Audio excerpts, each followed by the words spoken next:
Hi, it's Kevin Lobates here, and video 2 in a series on ledgers and layers. And in the previous video I talked a bit about what a ledger is.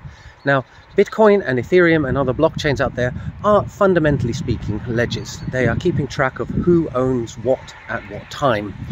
The fact that they do it in an unusual way compared to traditional ledgers, which are controlled by a central authority, is by the by for this series. Instead, I'm looking at the structure of what's going on under the hood so that people can understand a bit better what these different tokens that are instantiated on blockchains are all about. So if we look at Bitcoin, it is fundamentally a ledger. It keeps track of who owns how much Bitcoin, and it keeps track of all the transactions as those Bitcoins are created and transferred from address to address. And on Ethereum, you have the same kind of thing with Ether. At a fundamental level, the Ethereum blockchain keeps track of the creation of Ether and then its transfer from address to address.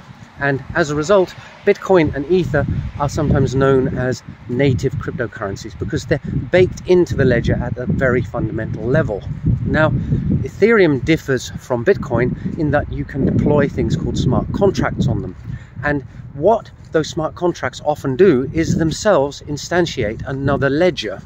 So if you have an ERC20 token, which is a fungible token, or you have an ERC721 token, which is a non-fungible token, what the smart contract is doing is it's actually creating another ledger. And I thought I should explain this term ledger within a ledger because I've used it before in videos, but I haven't really dug into what that means. Now, that means that unlike traditional ledgers, you actually have this secondary ledger that is brought into existence on this primary ledger. And this is done in a very simple manner. The function that is used in a smart contract is known as a mapping, and it's basically a list of addresses and their balances. And then when you move tokens around from one address to another, if it's a fungible token, you subtract the amount you're transferring from the balance recorded against one address and you add it to the balance of another address. It's as simple as that.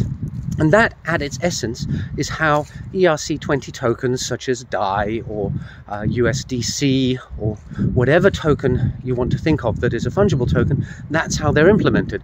It's very, very basic. But what it does mean is that there aren't these token coins somehow floating around in there. That you can't actually put your finger on a DAI token or a Bitcoin token or an Ether token. It's just a record of a balance. And this brings us to the second thing, which is that the difference between a fungible token and a non-fungible token is very, very simple. Whereas a fungible token has a mapping between addresses and a balance that can be anything from 0 to the largest number that the system supports, a non-fungible token has a record where the amount of the token that a particular person has in the mapping is either 0 or 1. So that, at its essence, is the difference between a fungible and non-fungible token. You're creating a token, but there can only be one of them if it's a non-fungible token, and only one person can own it at a time, or rather not person, one address can own it at a time. And these tokens, as I said, are created or instantiated in a ledger within a ledger. So with that in mind, in the next video, we'll go on to look at some of the issues surrounding the ownership of these tokens. I hope you're finding this interesting so far, and I look forward to seeing you in the next video soon. Bye for now.